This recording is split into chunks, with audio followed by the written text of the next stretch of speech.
Hello, good morning, नमस्कार। सभी का स्वागत है स्पिरिचुअलिटी मैटर्स अध्यात्म के और मेरे इस चैनल पे। आई होप सब अच्छा कर रहे होंगे अपनी लाइफ में, लाइफ को एंजॉय कर रहे होंगे। और आजकल जो हम बौद्ध दर्शन कर रहे हैं उसको भी आप सुन रहे होंगे, बहुत कुछ इससे सीख रहे होंगे और आपका ज्ञान निश्चित ही इससे बढ़ रहा होगा। आप विभिन्न विचारों को जान पा रहे होंगे। तो आज हम योगाचार विज्ञानवाद लेने वाले हैं, इसके बारे में जानेंगे। शुरू करते हैं आज का सेशन। Let's get started. तो देखिए, योगाचार विज्ञानवाद के प्रवर्तक असंग और वसुबंधु थे।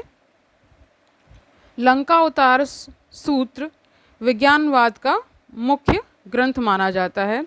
इस ग्रंथ के अतिरिक्त असंग द्वारा लिखित पुस्तकों को भी योगाचार का ज्ञान प्राप्त होता है, मतलब इससे ज्ञान प्राप्त हो रहा है। ओके, ऐसी पुस्तकों में महायान, सूत्रालंकार, मध्यांत विभाग आदि मुख्य हैं।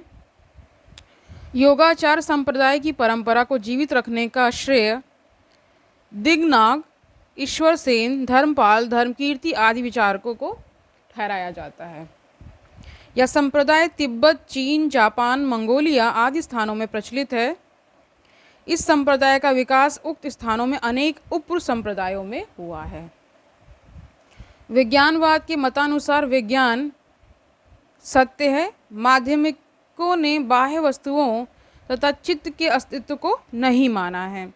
विज्ञानवादी बाह्य वस्तुओं की सत्ता का खंडन करते हुए चित्त की सत्ता में विश्वास करते हैं। उनका कहना है कि यदि विज्ञान अर्थात मन की सत्ता को नहीं माना जाए तब सभी विचार असिद्ध हो जाते हैं। अतः विचार की संभावना के लिए चित्त को मानना अपेक्षित है। विज्ञानवाद शून्यवाद से भिन्न है। शून्यवादी चित्त और अचित्त दोनों के अस्तित्व को नहीं मानते हैं, जबकि योगाचार विज्ञानवादी चित्त की सत्ता में विश्वास करता है। ठीक है। विज्ञानवाद विज्ञान को एकमात्र सत्य मानता है। लंका अवतार सूत्र के अनुसार विज्ञान के अतिरिक्त सभी धर्म असत्य हैं। काम यानी मैटर, रूप यानी फॉर्म, अरूप नॉन फॉर्म, तीनों लोक इसी विज्ञान के विकल्प हैं। किसी भी बाहरी वस्तु का अस्तित्व नहीं है। जो कुछ है विज्ञान है। कह रहे हैं ऑल दैट इज कॉन्शियसनेस बोला। ठीक है, यहाँ पे विज्ञान को कॉन्शियसनेस बोल रहे हैं। ओके, इसी प्रकार वसुबंधु ने भी विज्ञान को एकमात्र तत्व माना है। विज्ञानवाद बाह्य पदार्थ के अस्तित्व को अस्वीकारता है। इसके अनुसार जैसा कहा गया है, चित्त ही एकमात्र सत्ता है। ऐसे पदार्थ जो मन से वरीकृत मालूम पड़ते हैं वे सभी मन के अंतर्गत, जिस प्रकार स्वप्न की अवस्था में मानव वस्तुओं को बाह्य समझता है, यद्यपि वे मन के अंतर्गत ही रहती हैं। उसी प्रकार साधारण मानसिक अवस्थाओं में बाह्य प्रतीत होने वाला पदार्थ विज्ञान मात्र है।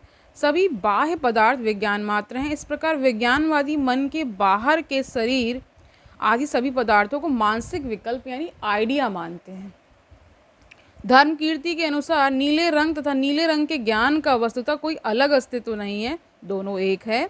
वे भ्रम के कारण दो मालूम पड़ते हैं। जैसे दृष्टि दोष के कारण कोई व्यक्ति दो चंद्रमा देखे तो वैसी हालत में चंद्रमा का दो होना नहीं प्रमाणित होता है। जिस प्रकार स्वप्न में बाहरी मालूम होने वाली चीज़ें मन के अंदर ही होती हैं, उसी प्रकार साधारण मानसिक अवस्था में बाहर मालूम होने वाला पदार्थ मन में ही रहता है।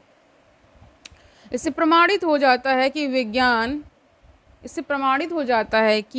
ज्ञान से भिन्न वस्तु का कोई अस्तित्व नहीं है। विज्ञान के दो भेद हैं। प्रवृत्ति विज्ञान, इसको बोला इन्होंने इंडिविजुअल कॉन्शियसनेस, और आलय विज्ञान यानी कि एब्सोल्यूट कॉन्शियसनेस। प्रवृत्ति विज्ञान के 7 भेद हैं। वे हैं चक्षु विज्ञान, श्रोत विज्ञान, धारण विज्ञान, रसना विज्ञान, काय विज्ञान, मनोविज्ञान तथा विशिष्ट मनोविज्ञान। पहले 5 विज्ञानों से वस्तु का ज्ञान होता है। मनोज्ञान से उस पर विचार किया जाता है। विशिष्ट मनोज्ञान से उसका प्रत्यक्ष होता है। इन सब का संयोजन करने वाला चित्त है, जिसे आलय विज्ञान कहा जाता है। आलय विज्ञान के बारे में थोड़ा सा जान लीजिए। आलय विज्ञान विभिन्न विज्ञानों का आलय है। आलय का अर्थ है घर। प्रवृत्ति विज्ञान आलय विज्ञान पर अवलंबित है। सभी ज्ञान बीज रूप में यहाँ एकत्रित रहते हैं। आलय विज्ञान सभी विज्ञानों का आधार है। आलय विज्ञान दूसरे दर्शनों की आत्मा के समान प्रतीत होता है। आलय और आलय विज्ञान में एक मुख्य भेद यह है कि आत्मा नित्य है, जबकि आलय विज्ञान साधारणतः परिवर्तनशील माना जाता है। साधारणतः आलय विज्ञान का अर्थ है परिवर्तनशील चेतना का प्रभाव, यानी ever changing stream of consciousness. परंतु लंका अवतार के अनुसार आलय विज्ञान नित्य यानी परमानेंट, अमर यानी इमॉर्टल तथा कभी न बदलने वाला विज्ञान का आलय है। यदि आलय विज्ञान का यह अर्थ लिया जाए तब वह अन्य दर्शनों की आत्मा के सदृश हो जाता है। ठीक है। विज्ञानवाद के अनुसार विज्ञान यानी कॉन्शियसनेस से अलग किसी वस्तु का अस्तित्व नहीं है। योगाचार बाह्य वस्तु के अस्तित्व का खंडन करता है। उसका कहना है कि यदि बाह्य वस्तु के अस्तित्व को माना भी जाए तो उसका ज्ञान नहीं हो सकता है। ओके। यदि कोई बाह्य वस्तु है तो या तो वह एक अणु मात्र है अथवा कई अणुओं का योगफल है। यदि वह एक अणु है तो उसका प्रत्यक्ष नहीं हो सकता, क्योंकि अणु अत्यंत ही सूक्ष्म होता है। इसके विपरीत यदि वह अनेक अणुओं का योगफल है तो पूरी वस्तु का एक साथ प्रत्यक्ष होना संभव नहीं है। इसे उदाहरण के द्वारा स्पष्ट किया जाता है। क्या उदाहरण है वो जान लीजिए। मान लीजिए हम एक टेबल को देखना चाहते हैं। संपूर्ण टेबल को एक साथ देखना असंभव है। हम टेबल को हम जिस ओर से देखते हैं, मतलब जिस ओर से भी देख रहे हैं, जिस ओर से देखते हैं टेबल का वही अंश हमें दिखता है, उसका दूसरा अंश दृष्टिगोचर नहीं होता है। यहाँ पर यह कहा जा सकता है कि टेबल के एक एक अंश को देखकर संपूर्ण टेबल का ज्ञान संभव हो सकता है, परंतु एक एक भाग को देखना संभव नहीं है, क्योंकि यहाँ पर भी वही कठिनाई उपस्थित हो जाती है जो पूरे टेबल को देखने में होती है। इस विवेचन से प्रमाणित होता है कि मन से भिन्न किसी वस्तु का अस्तित्व नहीं है। विज्ञानवाद बाह्य वस्तु की अनुपस्थिति क्षणिकवाद के सिद्धांत के आधार पर प्रमाणित करता है। वस्तुओं का ज्ञान उत्पत्ति पर ही निर्भर करता है, परंतु ज्यों ही वस्तु की उत्पत्ति होती है त्यों ही उसका नाश हो जाता है। अतः वस्तु का ज्ञान तभी हो सकता है जब एक ही क्षण में वस्तु और ज्ञान दोनों हो जाएं, परंतु वस्तु ज्ञान का कारण है ना, कह रहे हैं, परंतु वस्तु ज्ञान का कारण है और ज्ञान कार्य है। कारण और कार्य दोनों एक ही समय में नहीं हो सकते। कारण का आगमन कार्य के पूर्व होता है। जो ही वस्तु का निर्माण होता है त्यों ही उसका नाश हो जाता है। नाश के बाद उसके ज्ञान का प्रश्न नहीं उठता। अतः बाह्य विषयों का ज्ञान असंभव है। ऊपर वर्णित विचारों से प्रमाणित होता है कि ज्ञान के अतिरिक्त विषयों का अस्तित्व नहीं है। जो वस्तु बाह्य मालूम होती है वह भी मन का प्रत्यय ही है। टेबल, कुर्सी, घट इत्यादि सभी बाह्य पदार्थ मन के प्रत्यय मात्र हैं। इस मत को पाश्चात्य दर्शन में सब्जेक्टिव आइडियलिज्म कहा जाता है। समझ पा रहे हैं? परंतु यहाँ पर यह कह देना अप्रासंगिक नहीं होगा कि विज्ञानवाद ने यह कहकर कि वस्तु का अस्तित्व उसके ज्ञान से भिन्न नहीं है। बर्कले के एसेसिस्ट परसिपी, इन्होंने एक टर्म दिया है ना, सिद्धांत की सत्यता को प्रमाणित किया है ना, परंतु इससे यह समझना कि योगाचार विज्ञानवाद बर्कले के सब्जेक्टिव आइडियलिज्म से अभिन्न है भ्रामक होगा। बर्कले के सब्जेक्टिव आइडियलिज्म और विज्ञानवाद में एक सूक्ष्म अंतर है जिसकी ओर ध्यान देना आवश्यक है। बर्कले के मतानुसार जो ज्ञाता यानी जो नोवर है, परसीवर है ना, वह सत्य है, परंतु प्रत्यक्ष का विषय यानी नोन और परसीव्ड अर्थात बाह्य वस्तु असत्य है। विज्ञानवाद में इसके विपरीत ज्ञाता यानी नोवर और सब्जेक्ट और गे नोन और ऑब्जेक्ट दोनों को असत्य माना गया है। यही कारण है कि असंग और वसुबंधु ने जीवात्मा को असत बतलाया है। जीवात्मा को असत बतलाने का अर्थ है ज्ञाता को असत बतलाना, क्योंकि जीवात्मा ही ज्ञान प्राप्त करता है। विषय को, जैसा हम लोगों ने देखा है, विज्ञानवाद सत्य नहीं मानता है। विज्ञानवाद के अनुसार, यानी विज्ञान यानी कॉन्शियसनेस की बात हो रही है, ओके, ही एकमात्र सत्य माना गया है। विज्ञान ज्ञाता और ज्ञेय की विशेषताओं से शून्य है। ठीक है, आप ये समझ पा रहे होंगे कि क्या कहा जा रहा है। महायान सन परिग्रह शास्त्र में असंग ने योगाचार मत की प्रधान 10 विशेषताओं का उल्लेख किया है, जो निम्नलिखित हैं, तो जान लीजिए इसको। पहला है आलय विज्ञान समस्त जीवों में व्याप्त है। दूसरा, ज्ञान 3 प्रकार का है, भ्रामक यानी इल्यूजरी, सापेक्ष यानी रिलेटिव, तथा निरपेक्ष यानी एब्सोल्यूट।